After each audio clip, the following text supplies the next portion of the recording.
warahmatullahi wabarakatuh.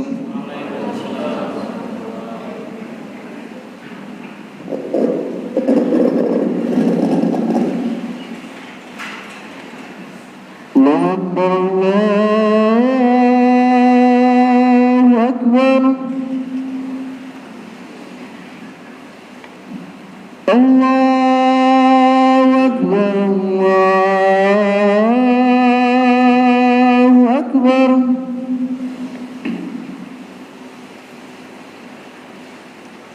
Asyhadu an la ilaha illallah.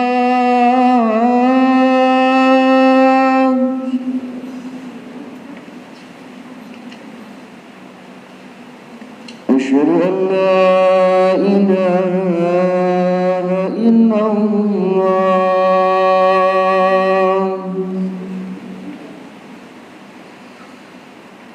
Asyhadu anna Muhammadar Rasulullah.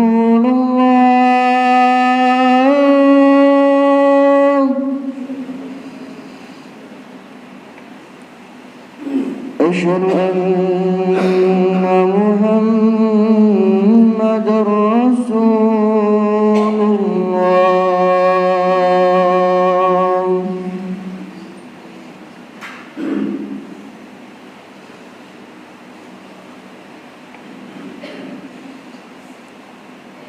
Hayya 'alas salah.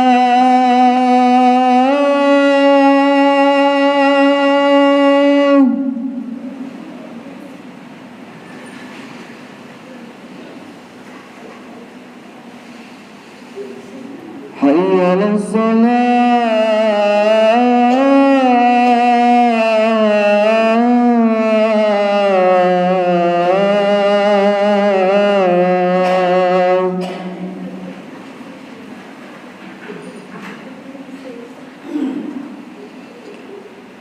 Hayya 'alal falah.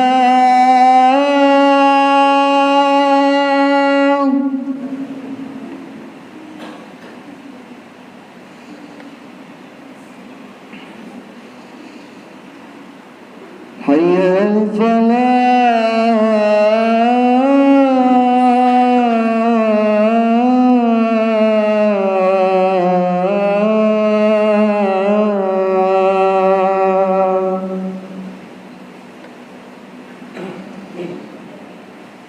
Allahu Akbar, Allahu Akbar.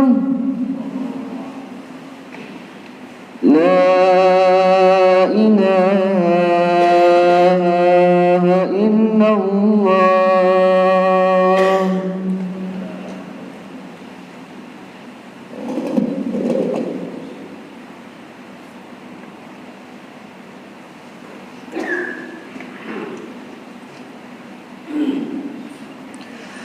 Innal hamdalillah nahmaduhu wa nasta'inuhu wa nastaghfiruh wa na'udzu billahi min shururi anfusina wa min sayyiati a'malina may yahdihillahu fala mudilla lahu wa may yudlil fala hadiya lahu.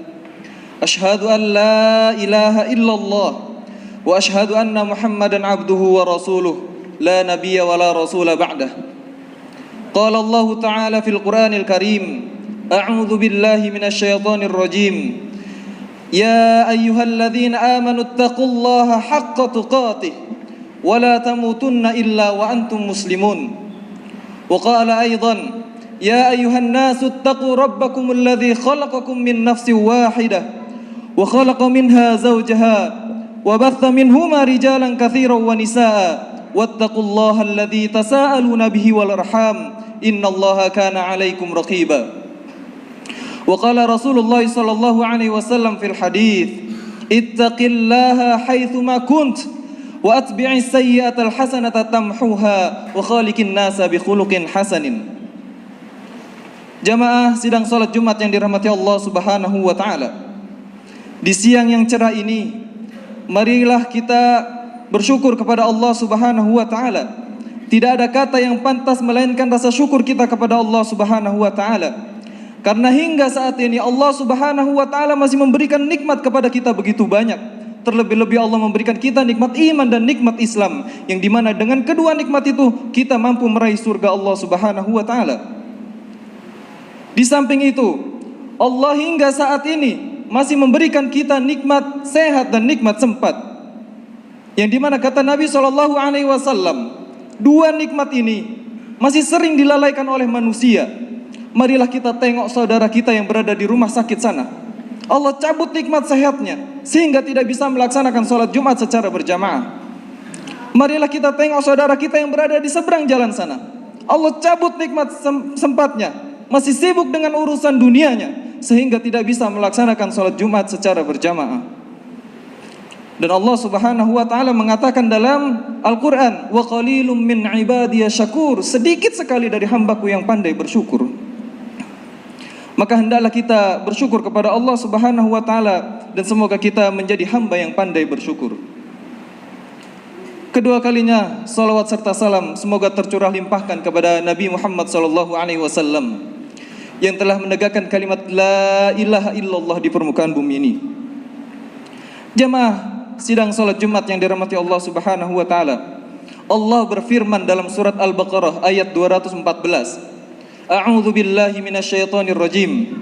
Am hasibtum an tadkhulul jannah walamma ya'tikum mathalul ladzina khalau min qablikum massathumul ba'sa wad-dharra wa zulzilu hatta yaqula ar-rasulu wal ladzina amanu ma'ahu mata nasrullah ala inna nasrullahi qarib. Am hasibtum an tadkhulul jannah, apakah kalian mengira bahwasannya kalian akan masuk surga? Walamma ya'tikum mathalul ladzina khalau min qablikum, padahal belum datang kepada kalian ujian-ujian seperti orang-orang terdahulu. Massathumul ba'sa, mereka ditimpa dengan malapetaka. Wad-dharra, mereka ditimpa dengan kesulitan. Wazulzilu, mereka ditimpa dengan berbagai macam cobaan. Hatta yaqula ar-rasulu walladzina amanu ma'ahu mata nasrullah, hingga para rasul dan orang-orang yang beriman bersamanya mengatakan mata nasrullah, kapan pertolongan Allah itu datang? Ala inna nasrullahi qarib, ingatlah bahwasannya pertolongan Allah itu dekat. Jamaah yang dirahmati Allah Subhanahu wa ta'ala, marilah kita tengok apa yang terjadi oleh orang-orang terdahulu, ujian apa yang menimpa mereka. Suatu ketika Umar bin Khattab radhiyallahu an, selepas melaksanakan sholat berjamaah, terbiasa untuk mengumpulkan para sahabat lainnya guna bercerita hal-hal yang mampu menambah keimanan. Datanglah seorang sahabat bernama Khabbab ibnu Arad. Khabbab ibnu Arad diminta untuk bercerita oleh Umar bin Khattab, wahai Khabbab, kisahkan kepada kami apa yang dahulu engkau rasakan ketika engkau pertama kali memeluk agama Islam. Jamaah yang dirahmati Allah Subhanahu wa ta'ala, Khabbab ibnu Arad ketika diminta untuk bercerita, membalikkan tubuhnya lalu mengangkat baju bagian belakangnya. Ketika Umar bin Khattab radhiyallahu an melihat daripada punggung Khabbab ibnu Arad, Umar bin Khattab menangis. Umar bin Khattab yang terkenal dengan keberaniannya, dengan kegagahannya, ketika melihat punggung dari Khabbab ibnu Arad, Umar bin Khattab menangis. Lalu apakah yang terjadi oleh Khabbab ibnu Arad? Perlu kita ketahui, Khabbab ibnu Arad merupakan seorang pandai besi, seseorang yang pekerjaannya membuat senjata peperangan. Dan Khabbab ibnu Arad merupakan seorang budak dari orang kafir yang bernama Ummu Ammar. Ummu Ammar sangat tidak suka ketika Khabbab ibnu Arad memeluk agama Islam. Padahal Khabbab ibnu Arad sudah memeluk agama Islam secara sembunyi-sembunyi. Tetapi ketika Ummu Ammar mengetahui, dia panggil saudaranya, lalu dipanggilkan dari suku Khuza'ah. Mereka datangkan kepada Khabbab ibnu Arad pasukan khusus untuk menyiksa Khabbab ibnu Arad. Di saat itu Khabbab ibnu Arad dikerumuni oleh orang-orang kafir. Lalu Khabbab ibnu Arad dijambak secara bersama-samaan. Dalam riwayat lain dikatakan Khabbab ibnu Arad tubuhnya diletakkan di atas arang yang biasa untuk membuat senjata peperangan. Sehingga apa? Ketika Khabbab diletakkan di atas arang, yang merah berapi, arang itu mati disebabkan cairan cairan Khabbab ibnu Arat yang menetes kepada arangnya. Jamaah yang dirahmati Allah Subhanahu wa taala, tidak sampai situ saja. Khabbab ibnu Arat disiksa secara setiap hari. Lukanya belum sembuh, disiksa lagi. Lukanya belum sembuh, disiksa lagi. Terus berhari-hari seperti itu. Hingga suatu ketika Ummu Amr dan pasukannya memanaskan senjata atau memanaskan besi-besi yang biasa untuk dijadikan senjata. Hingga besi itu berwarna merah lalu ditempelkan kepada tubuh Khabbab ibnu Arat. Jamaah yang dirahmati Allah Subhanahu wa taala, lihatlah apa yang terjadi kepada Khabbab ibnu Arat. Sehingga Khabbab ibnu Arat terlihat kelelahan karena siksaan yang terus datang kepadanya. Hingga kaum kafir berkata kepada Khabbab, "Wahai Khabbab, kamu sudah lelah, kamu sudah tidak kuat, tinggalkanlah ajaran Muhammad. Tinggalkanlah ajaran Muhammad." Lalu apa yang dikatakan Khabbab ibnu Arat? "Aku tidak akan meninggalkan agama ini. Lakukanlah apapun sesuka kalian." Jamaah, lihatlah Khabbab ibnu Arat dengan kesabarannya, dengan ketaatannya, ketakwaannya. Terkadang sebagian kaum muslimin baru saja diolok-olok, yang dimana olok-olokan itu hanya sepanjang lidahnya saja. Akan tetapi banyak dari mereka yang meninggalkan ketaatan kepada Allah Subhanahu wa taala. Tidakkah kita melihat Sumayyah disiksa, dibunuh di hadapan keluarga Ammar bin Yasir, di hadapan suami dan anaknya. Akan tetapi mereka mati dalam keadaan bertakwa kepada Allah Subhanahu wa taala. Jamaah yang dirahmati Allah, hingga pada akhirnya Khabbab ibnu Arat bersama budak-budak lainnya yang disiksa oleh kaum kafir, mereka datang kepada Rasulullah sallallahu alaihi wasallam. Dalam hadis Bukhari dikatakan, "Syakauna ila Rasulillah sallallahu alaihi wasallam." Kami mengadu kepada Nabi Muhammad sallallahu alaihi wasallam, wa huwa mutawassidun fi dhillil Ka'bah, sedangkan Rasulullah sedang berada di sisi Ka'bah. Lalu Khabbab berbicara kepada Nabi, "Ya Rasulullah, ala tastansir lana?" Wahai Rasulullah, tidakkah engkau menolong kami? Kami sudah disiksa wahai Rasul. "Ala tad'ullaha lana?" Wahai Rasul, mintakanlah pertolongan kepada Allah, doakan kami agar Allah menolong kami. Kami sudah disiksa, dibantai, hanya saja ajal tidak datang kepada kami. Lalu Nabi Muhammad SAW menjawab, "Wahai Khabbab, qad kana man qablakum," dahulu ada orang-orang sebelum kalian. "Yu'khadhur rajul," mereka ditangkap. "Fayuhfaru fil ard," lalu mereka dibuatkan lubang. "Fayuj'alu fiha," lalu mereka ditanam di lubang itu. "Thumma yu'ta bil binsyar," kemudian mereka didatangkan gergaji. "Fayudau ala ra'sihi," gergaji itu diletakkan di atas kepala mereka. "Fayuj'alu nisfain," digergaji kepala mereka hingga terbelah menjadi dua. "Wa ma yasuddu an dzalika dinihi," akan tetapi itu semua tidak menjadikan mereka berpaling dari agama Allah. Wahai Khabbab, wa yumshatu bi amsyatin, dahulu juga ada orang-orang sebelum kalian, mereka didatangkan oleh sisir besi. Lalu sisir besi itu ditempelkan di tubuhnya, sehingga mereka disisir sehingga daging terkelupas dari tulangnya, terpisah dari tulangnya. Wa ma yasuddu an dzalika dinihi, akan tetapi itu semua tidak menjadikan mereka berpaling dari agamanya. Wallahi, kata Rasul, demi Allah wahai Khabbab, la yutimma hadzal amr, Allah akan sempurnakan perkara agama ini, hatta yasirur raqib min San'a ila Hadramaut, sampai seorang pengendara dari San'a ke Hadramaut, fala yakhafu illallah, tidak ada yang mereka takuti kecuali Allah Subhanahu wa taala.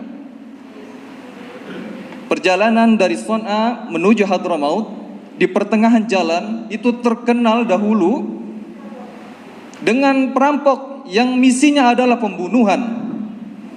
Akan tetapi karena Allah sudah sempurnakan agama, maka tidak ada yang mereka takuti kecuali Allah Subhanahu wa taala. Jamaah yang dirahmati Allah Subhanahu wa taala, marilah kita tengok kesabaran ujian yang datang kepada orang-orang terdahulu. Keluarga Ammar bin Yasir dibantai, sehingga Nabi berdoa kepada keluarga Ammar untuk keluarga Ammar bin Yasim.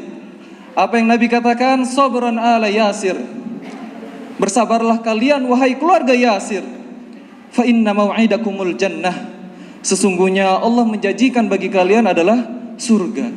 Aqulu qawli hadza wastaghfiru innahu huwal ghafurur rahim.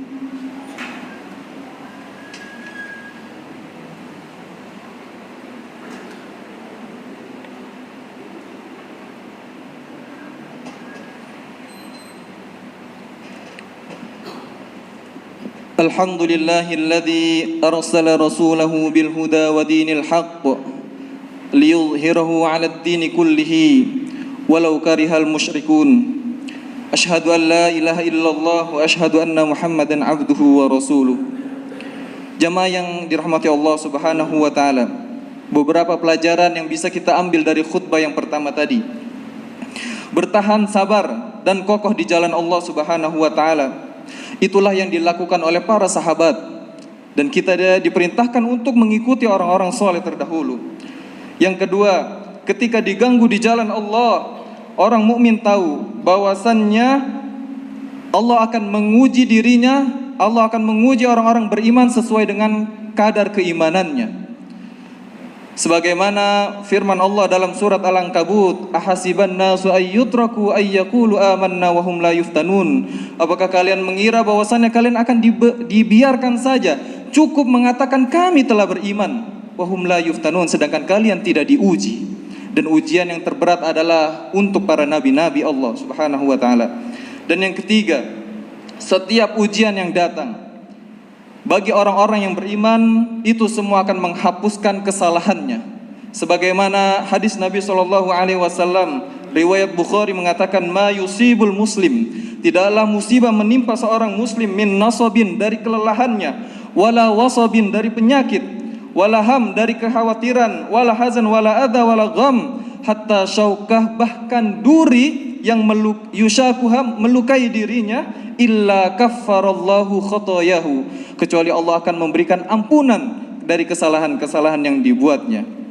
Marilah kita berdoa kepada Allah Subhanahu wa taala agar Allah senantiasa memberikan taufik, bimbingan kepada kita semua, sehingga kita bisa melakukan kehidupan kita ini dengan amal-amal soleh.